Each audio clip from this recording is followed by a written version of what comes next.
Bueno, muy buenas tardes. En nombre de la Universidad de La Salle, en especial de nuestro hermano rector, Miki Alexander Murcia, y el decano de la Facultad de Ciencias de la Educación, Guillermo Londoño, queremos agradecerles haber aceptado esta invitación que desde la facultad estamos aquí listos para ustedes. Hemos invitado a las secretarías de educación de los 8 municipios de Sabana de Occidente y también a sus docentes y directivos docentes, tanto de instituciones educativas públicas como privadas. Bueno, nosotros estamos aquí con la profesora Olga Lucía Bejarano Bejarano. Ella es docente de la Facultad de Ciencias de la Educación y toda una experta en investigación y en procesos de educación inclusiva. Y en este caso, pues hemos querido contextualizarnos en medio de esta situación que vive nuestro país y el mundo en general, que es esta pandemia del COVID-19. Sin más preámbulos, los voy a dejar con la profe Olga Lucía Bejarano, quien me va a facilitar, se va a presentar obviamente, y me va a facilitar una pieza en la que yo les voy a ampliar un poco más la información acerca de lo que estamos haciendo hoy en Sabana de Occidente. Y aprovecharé también, una vez se presente nuestra querida profesora, para contarles una dinámica que vamos a tener durante el proceso y preguntas y demás para que podamos interactuar muy bien. Profe Olga, la dejo con todos nuestros asistentes.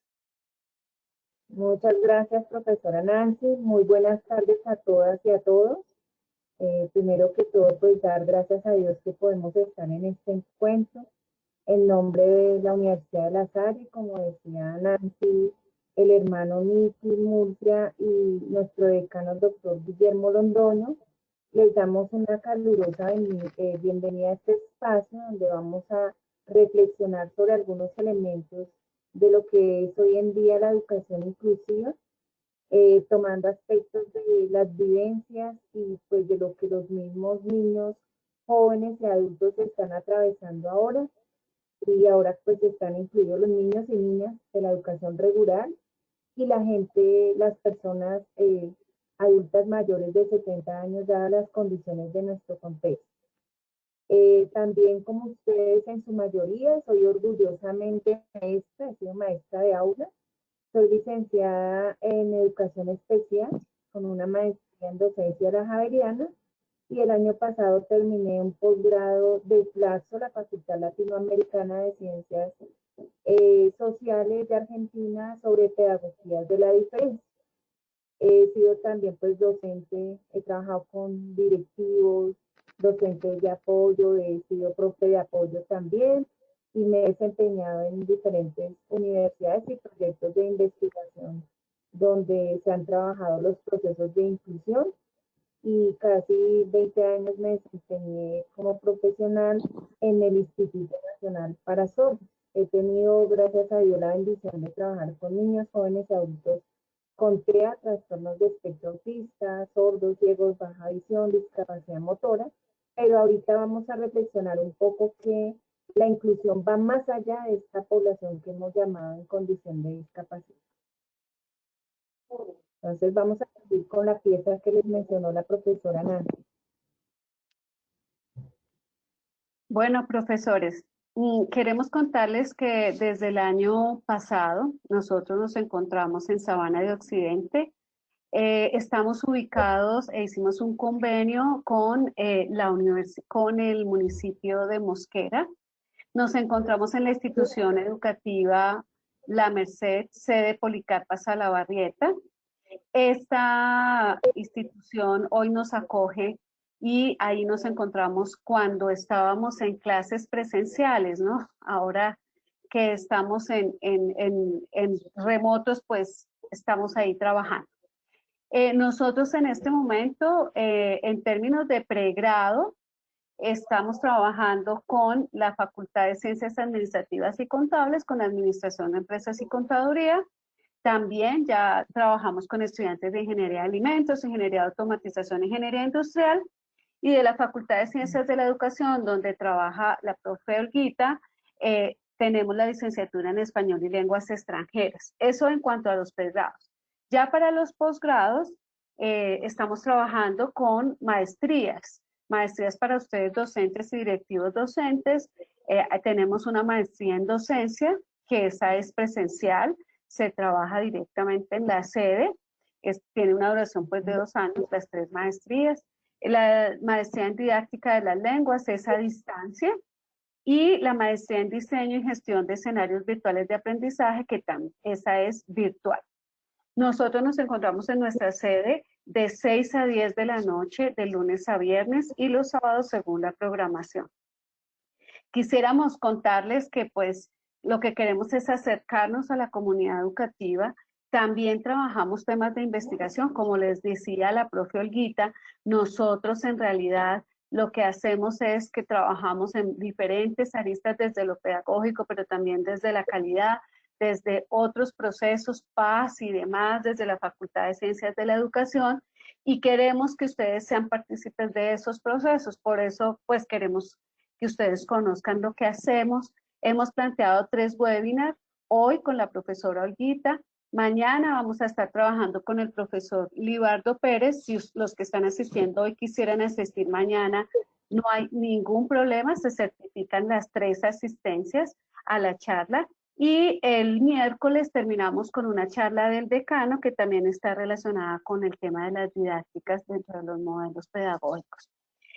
Sin más preámbulos, al final de nuestra charla voy a estar atenta a las preguntas. Ustedes ven al lado derecho tienen una casilla donde donde ustedes pueden diligenciar las preguntas. Con gusto estaré aquí haciéndole un poco la relatoría a la profe Olguita para poder ir como unificándolas y demás. Y al finalizar ya del proceso del webinar, les hicimos una encuesta que dura 2 minutos, no dura nada más, porque quisiéramos saber si ustedes están interesados en algo, en investigación, en extensión, en formación de pronto de posgrados o demás, poder hacer un contacto ya directo con cada uno de ustedes. Muchísimas gracias nuevamente por estar con nosotros y los dejo con la profe Olga Bejarán. Muchas gracias. Bueno, he organizado estas reflexiones más que una presentación formal, digamos, a partir de un título que le hemos dado en la Facultad de Educación, que es los procesos de la educación inclusiva en el contexto del COVID-19. Primero en un contexto general sobre lo que ha vivenciado específicamente las comunidades educativas, pero también los padres de familia y las mismas poblaciones. Posteriormente hablar un poco de qué significa esto de la educación inclusiva y más en estos tiempos, algunos elementos que tienen que ver con aprendizajes que se derivan de estas vivencias, algunas dificultades que se nos han planteado, unas oportunidades y finalmente unos retos, para también al final de esta reflexión podamos intervenir y podamos hacer parte del proceso. Entonces, he traído a colación unas palabras del Papa Francisco que hace poco las dijo, y es que estamos en un contexto donde la tempestad desenmascara nuestra vulnerabilidad y dejan descubierto esas falsas y superfluas seguridades con las que habíamos construido nuestras agendas. O sea, veníamos en una dinámica donde estábamos, entre comillas, seguros, estábamos con una proyección de que todo iba regularmente, porque pues digamos que hay un planteo de lo que es lo normal, y pues esto lleva a que en la cotidianidad con quienes convivimos en los diferentes contextos, las diferentes realidades, pues agudiza más algún elemento que nos sale de flote y es las diferencias que nos constituyen. Y eso pues hace que a veces hayan tensiones, choques, pero en estas condiciones pues también hay todos unos cambios en las rutinas, en las formas como veníamos haciendo esos acompañamientos, tanto del orden de las comunidades educativas conformadas por directivos, docentes, profesionales de apoyo, como por parte de las familias o cuidadores, porque también vemos que el hecho de estar en casa pues implica que estén pasando nuestros hijos al lado, que los relatos no sean los mismos, que le pregunten a uno, profe, y ese cuadro que hay allá al fondo de qué es. Entonces, digamos que ha sido una obligación, una situación obligada para que se pongan más a relieve esas diferencias, y de allí que traje estos cómics que actualmente les gustan a los niños, y donde las diferencias pues a veces se vuelven mucho más visibles cuando convivimos con un niño, un joven o un adulto que además de eso tiene una condición porque usa una lengua distinta, porque procesa la información de manera diferente, porque sus ritmos son distintos a nosotros. Entonces, eso ha hecho que se generen otras dinámicas y otras rutinas distintas a las que teníamos acostumbrados. En ese sentido, pues hay unos acompañamientos y apoyos que a quienes no somos padres de diferentes poblaciones nos ha correspondido aprender, desaprender, pero también a quienes hacen ciertos apoyos, a los docentes generar otras dinámicas que ahorita miramos cuáles, a generar unas rutinas de llegada de casa, de salida, que estamos cada 3 horas lavándonos las manos, de que hay que generar un espacio diferente para que podamos hacer de el espacio laboral, el espacio del hogar, el espacio laboral.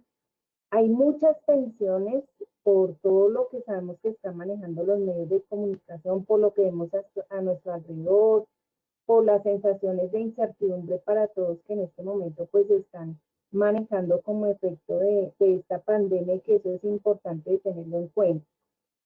En ese sentido, entonces, pues, digamos que se ha puesto de relieve dificultades en todos los sistemas. Uno de los más visibles es el sistema de salud, pero también el sistema educativo, pues, nos dimos en la obligación de cerrar las instituciones educativas presenciales en los diferentes niveles, y pues como una medida preventiva, y eso ha conllevado a que hayan diferentes respuestas a esas diversidades, no solamente por parte de quienes interactuamos cotidianamente en el contexto escolar, sino también por los padres y acudientes, porque no siempre los niños, jóvenes y adultos están con sus padres, sino están con otras personas. Entonces, digamos que hay unas formas y unos cambios en las prácticas que se han tenido, una relacionado con los tiempos, porque los que somos maestros sabemos que hay que planear con mayor precisión las actividades, los que no tienen conectividad o acceso a las formas de interaccionar con medios y mediaciones de TIC, pues entonces nos toca grabarnos y mandar por WhatsApp, y si es en lengua de señas, entonces nos toca en lengua de señas. Las interacciones que se han generado son distintas. El distanciamiento social es una medida que pues trae otras formas de relación con el cuerpo. El tipo de actividad realizadas, entonces la profe que además es mamá y está en el hogar, y entonces está en el computador, pero además está respondiendo la llamada, además está apoyando a sus hijos. El tiempo de dedicación pues es demandante para todos, para docentes y para padres. Los padres de familia y acudientes se están convirtiendo y son en estos meses que hemos visto unos agentes importantes para que hagan el acompañamiento a sus hijos y a sus hijas. Y pues hay un rol fundamental en estas mediaciones que estamos hoy en día utilizando, porque vemos que, por ejemplo, se resignificó el escenario de los medios de transmisión como fue la televisión y la radio, porque aquellos educandos que aún estando en la ciudad no tenían la posibilidad de interactuar, pues tocó hacer desde el ministerio otras formas de interactuar para llegar a los estudiantes y para llegar a los padres y para llegar a todas las poblaciones en general. En ese sentido, pues se da una necesidad por parte de los directivos, los docentes, los orientadores, los acudientes, los mismos niños, jóvenes y adultos que tienen pues unas características, unas particularidades que van más allá de la discapacidad. Entonces ahorita hablamos un poco de qué es la inclusión, que va más allá de la discapacidad.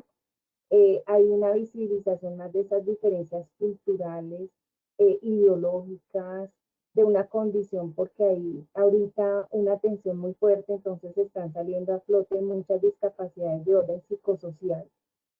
En niños y en jóvenes también se están presentando, hay discapacidades sociales, pero también hay diferencias idiomáticas de género, y digamos que actualmente se vinculan a este grupo de poblaciones diversas los adultos mayores y los niños y las niñas, porque vemos que las medidas de prevención y de contención para que no salgan, pues digamos que ha generado también que los adultos mayores de 70 años no salgan de sus casas, tengan mayor cuidado y mayor atención por parte de sus familias, al igual que lo que refiere a, a la primera infancia.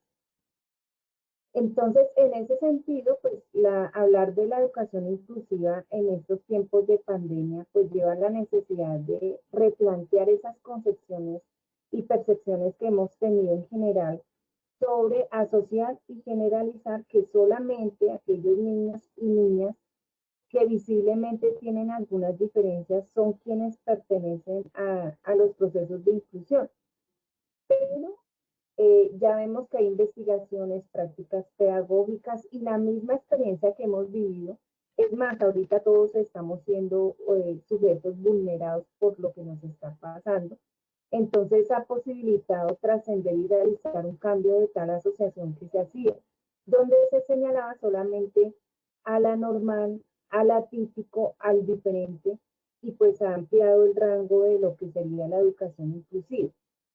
En ese sentido, pues la educación inclusiva, como lo dice la profe Elena Marulanda y Cols, en el 2013 hace referencia a todas aquellas habilidades para que se reconozca y favorezca el valor de la diversidad, con atención especial a aquellas situaciones donde hay vulnerabilidad.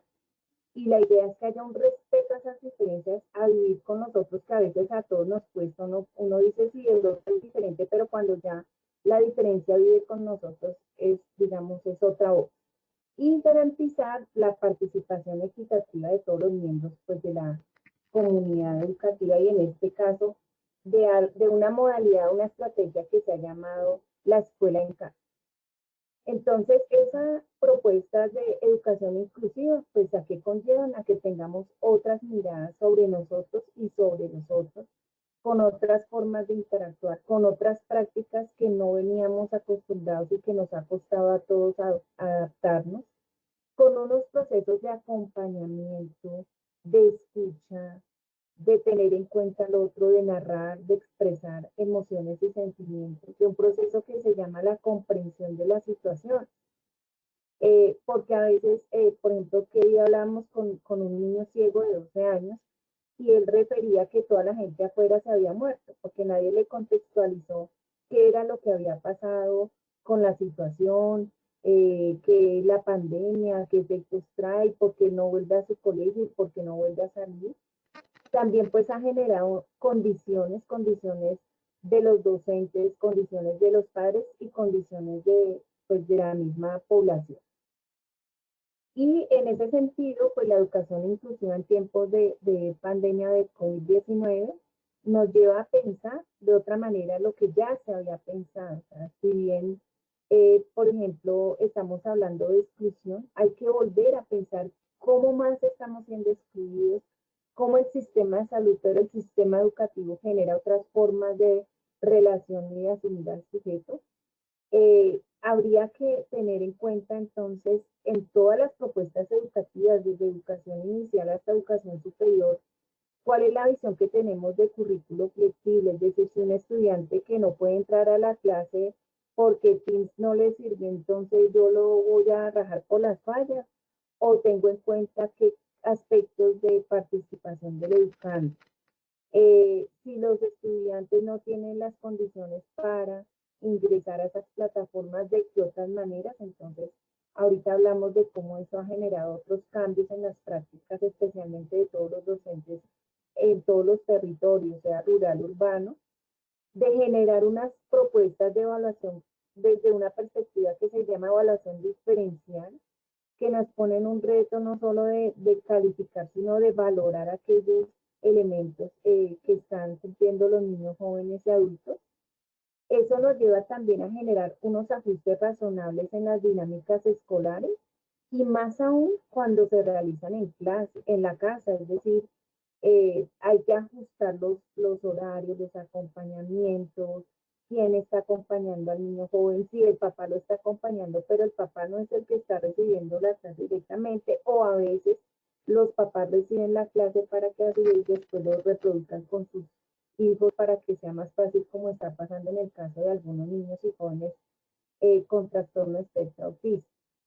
Y eso que ha conllevado pues a trasladar lo escolar, también lo laboral a lo académico en los espacios de la casa y generar otros medios y mediaciones que no van a reemplazar las relaciones cara a cara, las relaciones fraternales, la relación de las personas entre sí y cómo pues apoyados en todo lo que son las tecnologías de la información y la comunicación, que además contemplan las teorías del aprendizaje. Por ejemplo, se habla de aprendizaje significativo, de trabajo por proyectos, de conocimiento de otros mundos y realidades. Por ejemplo, nosotros nos estamos comunicando acá gracias a que haya una mediación desde la Universidad de La Salle liderada por Jonathan y que ustedes también puedan ser partícipes de este escenario.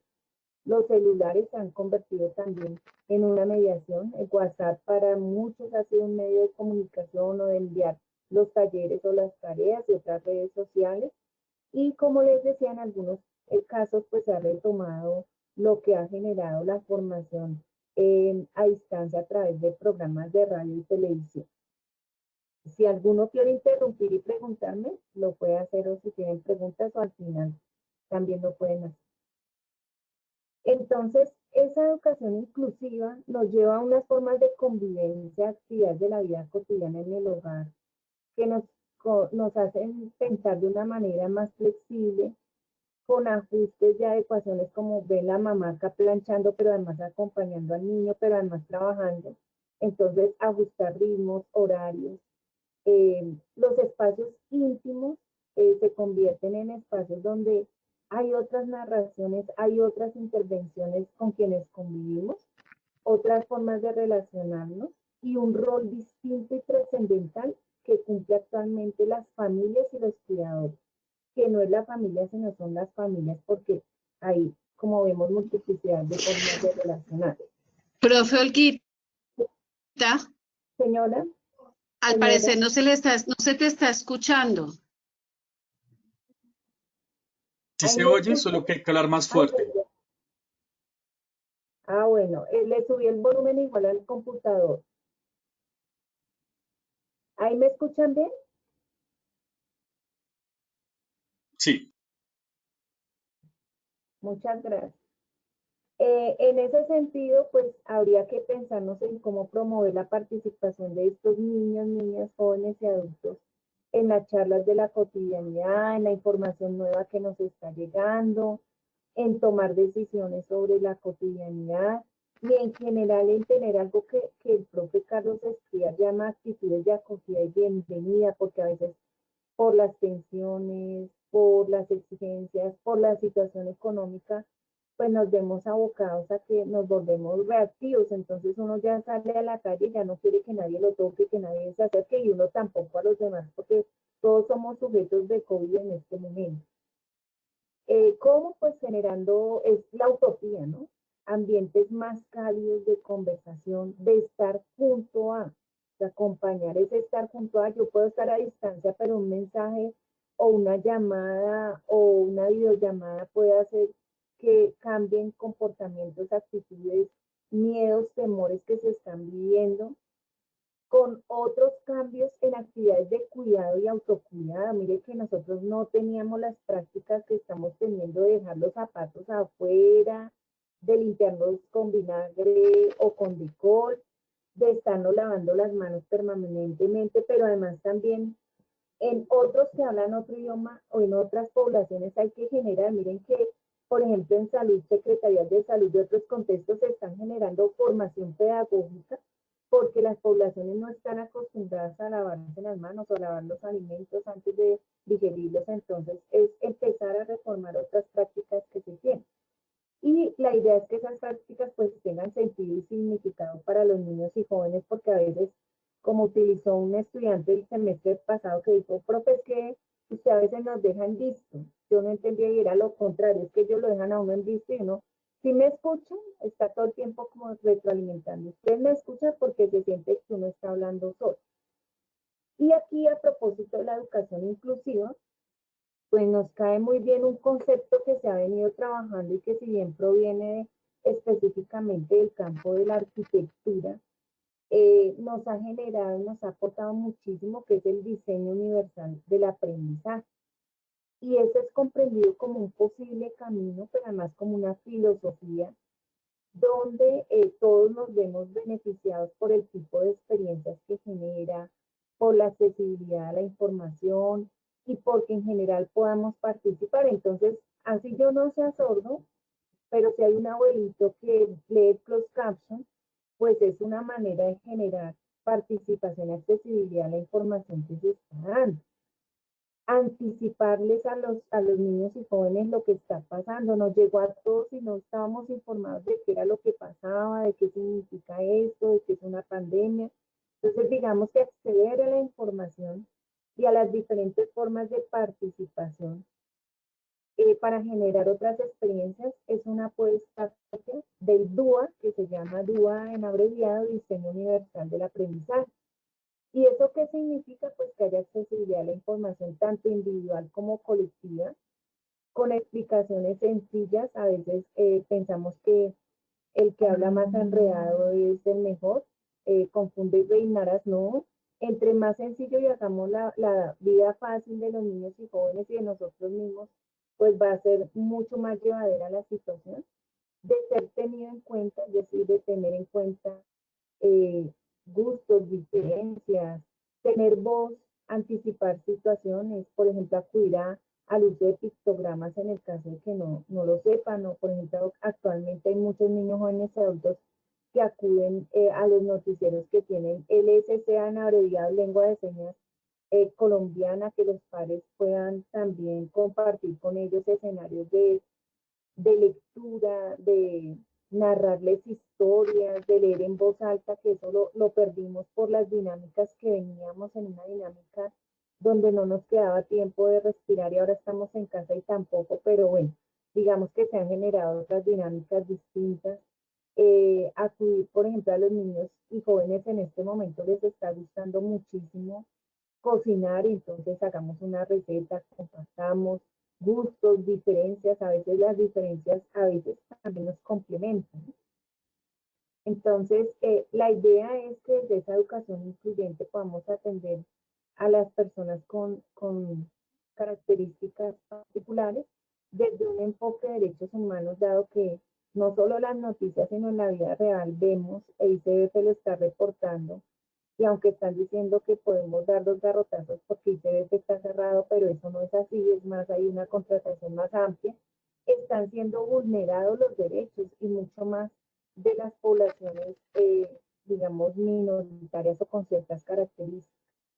E igualmente podemos ver en este sentido que la educación inclusiva en tiempos de pandemia pues nos lleva a unos aprendizajes grandísimos, y es que no lo habíamos vivido antes, es una situación emergente que nos pone en otras rutinas, que nos pone en otras formas de interactuar, que con el caso de los niños y jóvenes nos pone en otras formas de relacionarnos con ellos, de estar escolarizados, y eso es bien importante.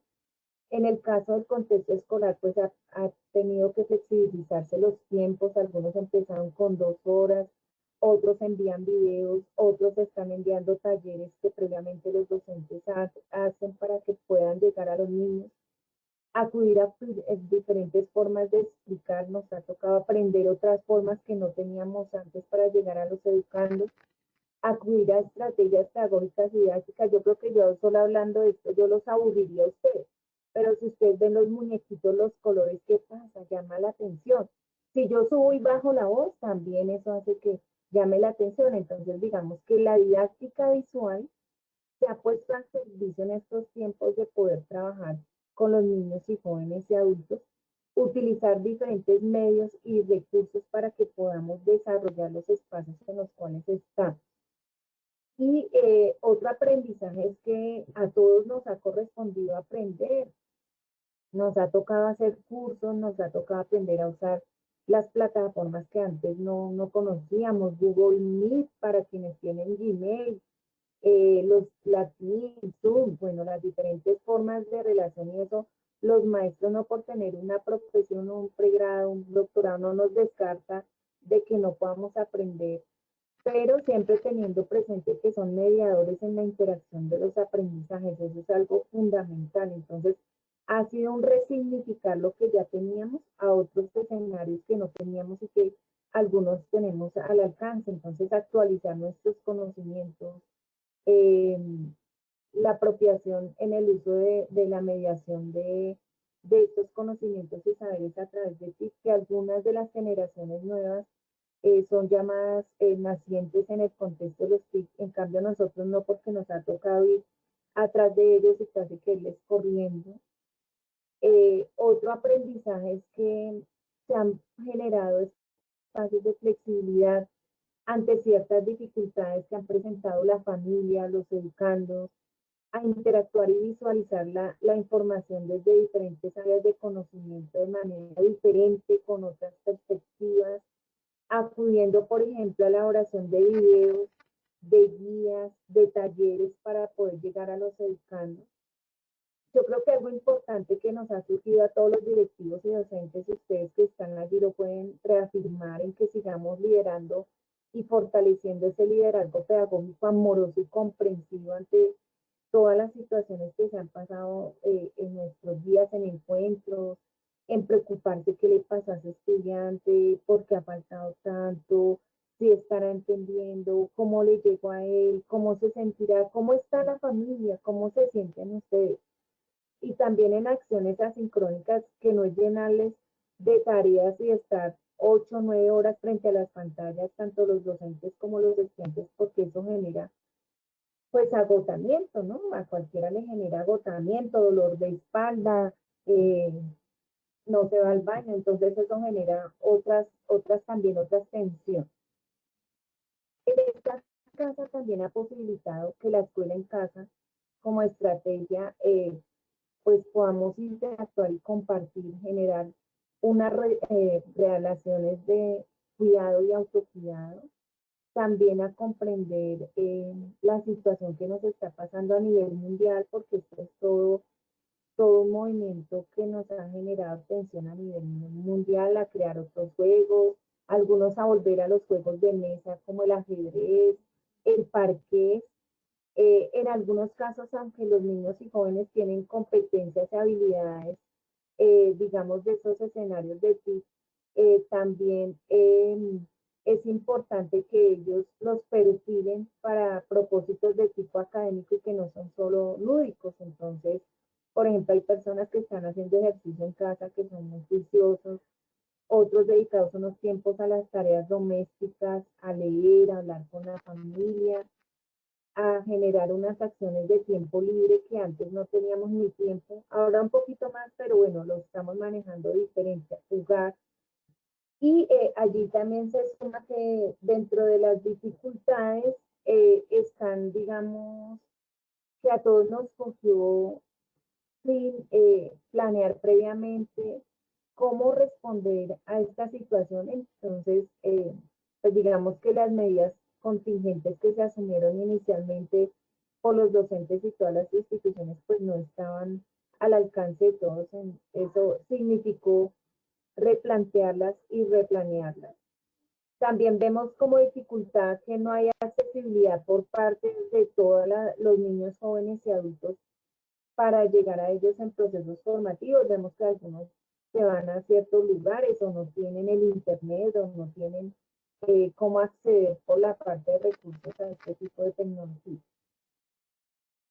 Otra es que se ha visto que en la casa apoyar a los hijos y hijas, además con ciertas condiciones, y además de estar sometido a jornadas laborales, pero además responder a la cocinada, la arreglada de la casa, las tareas de los niños, pues genera unas grandes demandas de la cotidianidad y del tiempo de dedicación, sumada a la crisis económica por la que la mayoría estamos pasando y el estrés que genera saber que cada vez más cerca están las situaciones de COVID, que hay gente que no la cree, pero quienes estamos más cerca y quienes estamos viviendo cómo es la situación de nuestro sistema de salud, pues eso es importante tener en cuenta. Hay otra dificultad grandísima y es que yo notaba que algunos niños, niñas y jóvenes y algunos adultos no contaron con una información pertinente y contextualizada de lo que era la situación de pandemia y los efectos en su vida y la de los demás. Entonces, pues eso genera situaciones de estrés, de desinformación, de no contar a tiempo con una contextualización. De lo que les contaba del niño ciego, de niños autistas que no sabían qué estaba pasando, de niños con discapacidad intelectual a quienes además les toca trabajar más fuerte a los docentes, a los padres y a los niños para poder entender o algunos sordos. Eh, entonces, digamos que eso genera también un conjunto de tensiones allí entre los niños y los jóvenes y sus familias. El hecho de haber interrumpido tanto estos procesos escolares y académicos como las visitas, las salidas, los encuentros con amigos, con compañeros, pues que son promotores de socialización y que enriquecen intercambios, enriquecen la cultura, el acceso a otras realidades y otros juegos también es una gran dificultad que se ha presentado. Pero, sin embargo, esta situación de pandemia nos deja unas oportunidades, como es algo que yo he venido trabajando y que creo que ha sido visible y algunos lo han utilizado, y es esa capacidad de resiliencia que tenemos los seres humanos, los niños, jóvenes y adultos, ante una situación inesperada y compleja, que como dice Grottenberg, es una capacidad universal que permite a todas las comunidades, grupos, familias, sobreponerse a los daños de las adversidades. O sea, imaginémonos a futuro cuando ya se encuentren los medicamentos o la vacuna y podamos volver a otras formas de vida y relación, porque no podemos volver a lo mismo que habíamos tenido antes de la pandemia. Pues cómo van a ser esas reacciones de alegría, de satisfacción, de compartir de otra manera, de generar otros valores. Ese sentido de resiliencia, esa capacidad de resiliencia, también la plantea un autor como entender cómo los niños y jóvenes y las personas adultas en general se sobreponen o superan esas adversidades que se viven por diferentes condiciones de pobreza, de violencia intrafamiliar, de una catástrofe y en este caso de la pandemia. O sea que los humanos tenemos esa capacidad de resiliencia y hay que ponerla a flote en este momento como una oportunidad. También dentro de la educación inclusiva, entre los tiempos de pandemia, pues genera como oportunidad el conocimiento, uso y apropiación e interacción con los medios virtuales para encuentros, con estrategias de aprendizaje, otros diseños de ambiente, acudir a otros recursos, a otros escenarios de comunicación que son bien importantes de ser tenidos en cuenta, que posibilitan en algunos casos estar más cerca a las poblaciones, que complementa, es una modalidad que complementa, pero como les decía, no va a reemplazar esa interacción que hay entre los seres humanos. Que también se ha visto como oportunidad que nos hemos encontrado en familia, cosa que antes el uno comía en un lado, el otro en el otro, cada uno llegaba a un horario, teníamos diferentes dinámicas, entonces eso genera otras formas de expresión y manejo del tiempo y aprovechamiento de experiencias también virtuales, entonces vemos que hay llamadas virtuales, que la gente se hace encuentros de otra manera. También se ha puesto, digamos, como a flote que uno a veces le manda por WhatsApp o escucha por televisión o en los noticieros, que hay bibliotecas virtuales, que hay acceso a libros de manera gratuita, a los museos, al arte, al cine, a las riquezas de tipo oral, toda esa riqueza de la oralidad que traen los abuelitos, los padres y que hay que seguir fortaleciendo, a consolidar y fortalecer valores como la solidaridad en familia y como colectivo, el apoyo. O sea, si yo me cuido, te cuido, como dicen algunas campañas, como una colectivización de la vida en solidaridad, otras formas de aprender y aprovechar también los medios de transmisión como la radio y la televisión.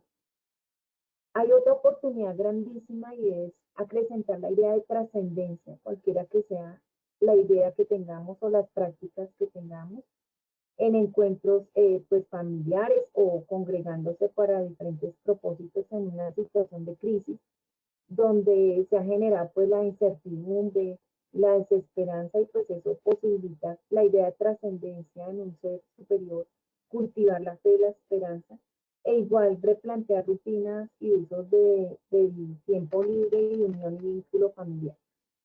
La educación inclusiva también conlleva en estos tiempos de pandemia unos retos, y es que ¿cómo vamos a volver a la escuela? ¿Cómo se hará el manejo de lo corporal cuando un niño se nos acerca, cuando algunas poblaciones a los bebés o a los niños pequeños los alzamos, cuando los niños están acostumbrados a compartir, a tocarse, a jugar, eh, a trascender la conectividad, porque la idea es que, como decía, es un medio y una mediación, pero no nos podemos quedar ahí como el eje principal. Poner zoom a aquellos aspectos formativos e institucionales que los niños y niñas y jóvenes y hasta nosotros docentes extrañamos. ¿Qué es lo que extrañamos de esa escuela? ¿Qué es lo que extrañamos de esa universidad?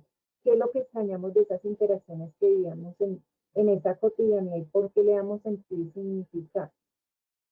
También como un reto, pues que ojalá Dios quiera nos lleve ya a contar con mayores tiempos para compartir, para construir, para retomar, para tener en cuenta el relato, la charla, para acompañarnos y enriquecer pues esos vínculos que a todos nos hacen bien. Concebir, digamos, el hecho de que la inclusión no es solamente para una población llamada con discapacidad, sino para la posibilidad de participar en equidad de condiciones y donde reconozcamos y valoremos las diferencias, pero sin señalarlas, pero tampoco ignorarlas. Entonces, digamos que estas son algunas de las reflexiones que yo he construido en el poco tiempo que me dijeron, Olga Lucía, haga esto sobre inclusión. Y yo, pues, iba a ver uno a la literatura y en este momento, obvio, no hay nada porque esto es lo que estamos viviendo, un poco recogido las familias, un poco desde mi misma experiencia con quienes convivo. Entonces, digamos que por eso decía, son más unas ideas de reflexión que traigo a colación y que en estos momentos de pandemia, pero en estos momentos en que estamos afrontando de otra manera la realidad escolar y la formación y el aporte a la formación de estas nuevas generaciones pueden ser punto de partida para generar controversia, otras ideas, otras preguntas. Digamos que hasta allí es mi intervención de lo que es la presentación, y sobre ella pues podemos hacer una conversación o preguntas que tengamos al respecto, y que es un elemento importante de ser tenido en cuenta en la formación de las nuevas generaciones, pero también en la actualización y perfeccionamiento de los que nos desempeñamos como docentes de docentes o liderando instituciones educativas. Profe No sé si Olga, la profe. muchísimas gracias por sus reflexiones, en realidad muy importantes. Pues quisiera invitar a los docentes que se encuentran en este momento acompañándonos y pedirles que si tienen alguna inquietud, alguna sugerencia, si les parece que estas reflexiones deben tener algunos otros alcances, pues con gusto los estamos aquí acompañando y esperándolas, como les dije, en la parte derecha de sus pantallas pueden encontrar el link donde nos pueden realizar esas preguntas acerca de esto que hemos acabado de hablar, de estas reflexiones de la profesora.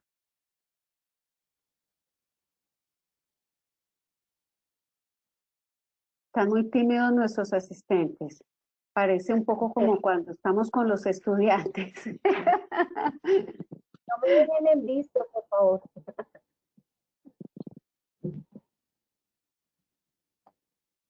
Googlear es otro término que utilizan ahora los chicos. Si se encuentran desde un teléfono móvil, en la parte superior hay un icono, un signo de interrogación, ahí pueden también dejar las preguntas.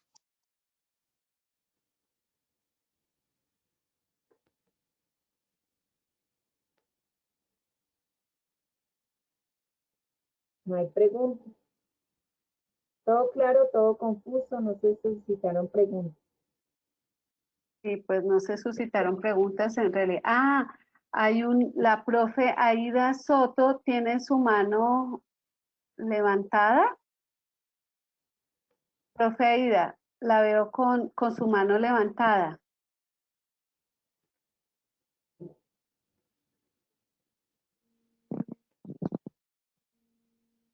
Profe Aida, buenas tardes.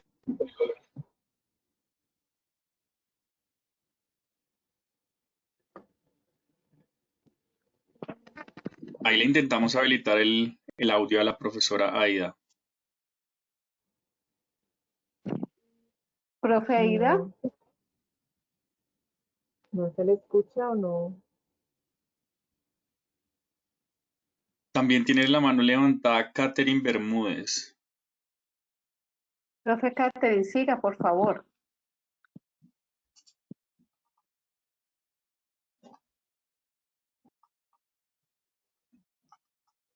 ¿Será que no tiene habilitado el micrófono? Ella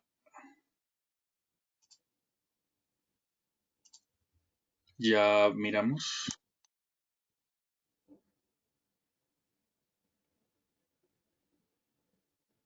Profe Catherine, ¿nos escucha?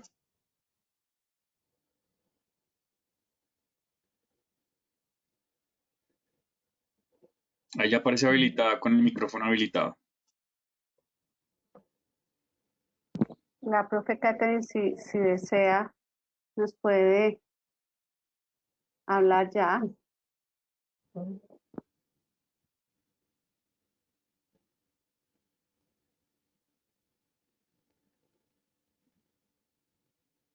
No, no se le escucha. No. Bueno, profe Olga, en realidad, pues, le agradecemos sus aportes. Aquí Zuli Sierra nos está agradeciendo, le ha parecido muy interesante todo el manejo que usted y sus reflexiones le ha dado al tema. Muchas gracias. Y a los asistentes nuevamente, gracias por estar con nosotros. Les agradecemos al final, como les habíamos dicho, regalarnos 2 minutos adicionales para respondernos la encuesta. Y les recordamos también que mañana y pasado mañana a esta misma hora y por este mismo canal, valga la cuña, vamos a estar también hablando de otros 2 temas muy importantes acerca del quehacer de ustedes. Justamente el de mañana se relaciona sobre el tema de si definitivamente ser maestro es un asunto de vocación innata o no lo es. Y el miércoles vamos a hablar acerca de la pedagogía más allá de la didáctica y la didáctica más allá de los métodos. A quienes les ha parecido que les hemos podido aportar, muchísimas gracias. Hay dos preguntas. Hay 2 preguntas, Sí. perdón, cerré el de preguntas, yo de afanada. No. ¿Tú las Ah, ves, Jonathan? sí, aquí aparecen dos preguntas. Una del profesor John dice, ¿cuál sería la mejor estrategia para verificar el progreso de los chicos? Y una pregunta de Daniela Fuentes que dice, soy orientadora escolar y tengo un caso en mi colegio de una pequeña con síndrome de Down y quien cuida de ella es esa abuelita, quien no tiene formación académica. ¿Qué sugerencias podría brindarme frente a este caso? ¿Hay más preguntas? Solo esas dos estoy viendo por el momento. Igual, profe, doctora Nancy, si le puede dar clic al icono que sale ahí abajo y se le extiende como tal toda la pestaña de Sí, preguntas. ya lo encontré, Jonathan, gracias. Con gusto. Listo, profe Bueno, Olguita, sus respuestas. bueno, más que respuesta, pues yo voy a hablar, digamos, de lo que es la experiencia. Y es que para verificar, pues hay que recoger algo que se llama evidencia. Entonces, sea de un niño, de un joven o un adulto, digamos que hay algo que se llama la proxemia del cara a cara. O sea, yo no los veo a ustedes, entonces a veces como que uno siente que con quién estoy hablando, solo con la pantalla, pero yo sé que está Nancy, que están los rectores, que están los profes al otro lado. Pero digamos que el hecho de generar un feedback o una realimentación del otro, de cómo me comprendió, qué preguntas suscitan, hacer cierres al final, si tú tienes la posibilidad, profe John, de encontrarte con los estudiantes en alguna de las plataformas de Zoom, de Google Meet, de Teams, puedas verificar qué de eso quedó en relación a lo que se abordó en un espacio académico de matemáticas, sociales, ciencias. Eso es bien importante de ser tenido en cuenta. E igualmente, generar la participación, digamos que por ejemplo ahora se están acudiendo a otras estrategias de lectura, que es una lectura colectiva, y a dinámicas de trabajo en grupo. Entonces, por ejemplo, la plataforma de Zoom, para quienes la conocen, tiene un beneficio que otras plataformas no tienen, y es trabajar en grupos. Entonces, uno puede dejar un taller o un trabajo de algo para que ellos se reúnan en grupos y posteriormente se hace la puesta en grupo. Entonces, digamos que eso también me permite a mí verificar. Hay varias herramientas que yo he estado, que trabajamos con los profes, a propósito con otros profes de otro trabajo, y por ejemplo ayudan mucho lo que son los tableros, eh, las Padlet o lo que da Microsoft, pero también el hecho de darle la voz al niño o al joven o al adulto hace que tú puedas darte cuenta y verificar si eso que se abordó realmente es lo que yo pretendía que se comprendiera o no. Y yo creo que hay que hacer una reflexión muy importante desde el punto de vista pedagógico de las tareas, porque todavía vemos niños que están, lo que yo les decía es real, textualmente clavados de 7 de la mañana a 2 de la tarde con solo un descanso, cuando nosotros ya estamos cansados de escuchar, de estar allí sentados. Entonces también habría que verificar y reflexionar si eso que yo dejo como tarea es para reforzar lo visto, y después que yo la tenga en cuenta, la traiga, la mire, la valore, más que la valore, la tenga presente. Eso también se constituye en una estrategia pedagógica de verificación. Si yo explico, por ejemplo, estrategias de lectura para niños y jóvenes, entonces estrategias de lectura antes de la lectura, durante la lectura y después de la lectura. Entonces habría que ver en terreno cómo se están entendiendo esas estrategias. Muéstrame la evidencia de un texto, de un cuento, donde tú hiciste subrayado, identificaste ideas, hiciste un mapa conceptual, sea con la edad que sea. Entonces, digamos que esas estrategias de verificación posibilitan saber si el niño comprendió y si yo me hice entender en el proceso. Con los niños con discapacidad intelectual y los jóvenes, se ha visto que demanda de más tiempo y hay que hacer un trabajo primero, que no lo mencioné, pero casi que es primero formar a las familias para que a su vez puedan reproducir el trabajo con estas poblaciones, porque es mucho más complejo. O sea, el maestro se gasta más, la profe orientadora que dice qué sugerencias se pueden dar. Entonces, por ejemplo, la parte narrativa es fundamental. Entonces, yo puedo aprovechar que aunque la abuelita que acompaña a este niño o a esta niña no cuenta con una formación académica, sí tiene unas experiencias de vida, que si tú le preguntas el cuento de la loca Margarita, esa historia que algunos conocemos, o cómo era el sitio donde ella vivía, o cómo se genera, pues allí puede generar un tipo de interacción. Es difícil, porque si por ejemplo tú dejas un taller o una guía y no hay, digamos, la condición para hacer el acompañamiento, va a ser complejo. Pero digamos que habría que buscar las posibilidades para que esa persona que acompaña, desde su experiencia y su realidad, la pueda compartir con el niño o niña. Hay una riqueza que la mayoría de abuelitos y abuelitas tienen, además de su experiencia, su riqueza, su versatilidad, su narratividad, y es lo que yo les decía en un muñequito de cocinar juntos. Entonces, para cocinar juntos yo tengo que aprender un proceso, unos tiempos de cocción. Tengo que hacer picado, por ejemplo. Entonces yo allí tengo que tener cuidado de mí y de la otra persona. Hay que tener en cuenta unos procesos, una comprensión de que va primero esto, segundo esto, tercero esto, cuarto, quinto, sexto. Entonces, eso es bien importante tenerse en cuenta. Entonces, yo diría que desde mi perspectiva y lo que he visto, porque también he estado trabajando con estas poblaciones con discapacidad intelectual, es aprovechar lo que el otro sí tiene y no lo que no tiene.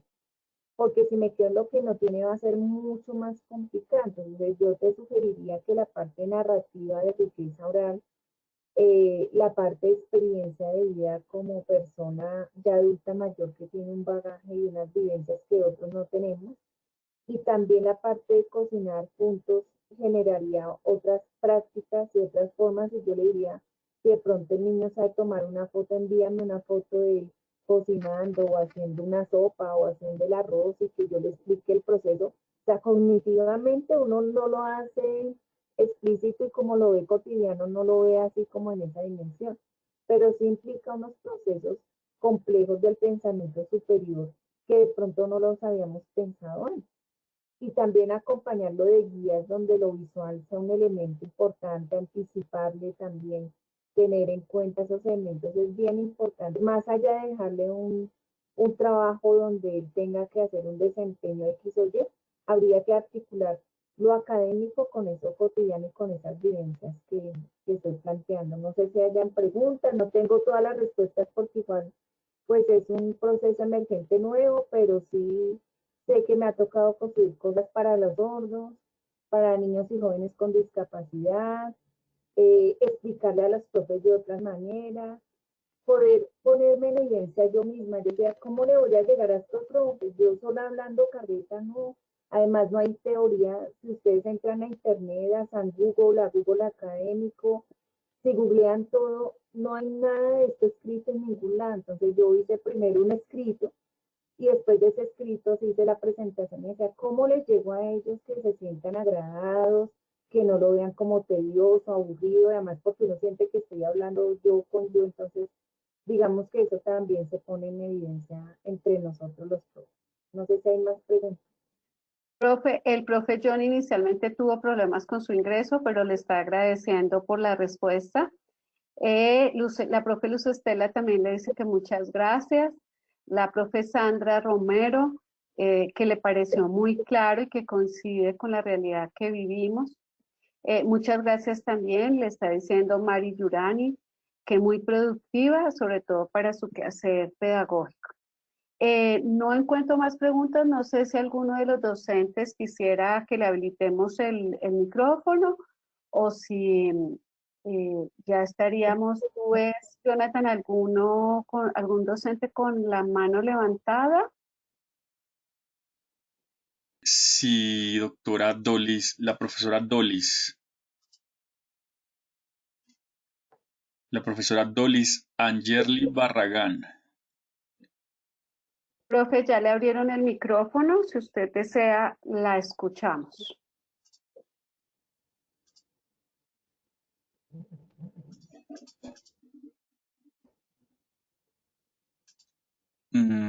Aparece que ella cerró su micrófono desde allá, entonces sería necesario que le active desde allá dándole clic sobre el micrófono. Profe Luz Estela, mientras tanto le voy contestando que para diligenciar la encuesta es como si uno se fuera a salir e inmediatamente al intentar salir le va a salir la encuesta. Es correcto.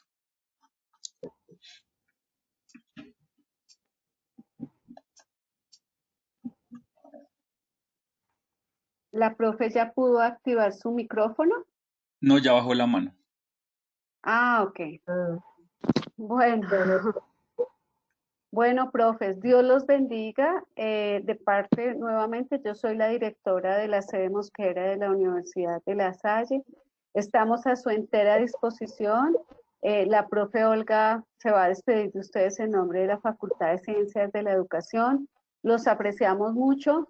Las puertas abiertas para todos los temas que ustedes consideren, nosotros podemos hacer parte de sus instituciones y de ustedes. Dios los bendiga. muchas gracias, Nancy, muchas gracias, Jonathan, también muchas gracias, estimados colegas.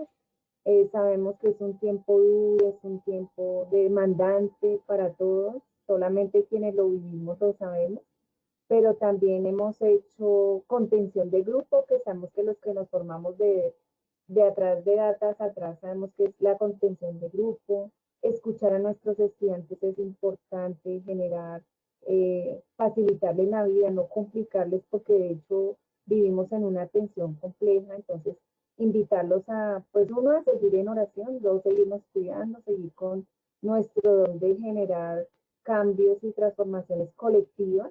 A diferencia de muchos otros profesionales, nosotros trabajamos con el sentido del humano y con personas.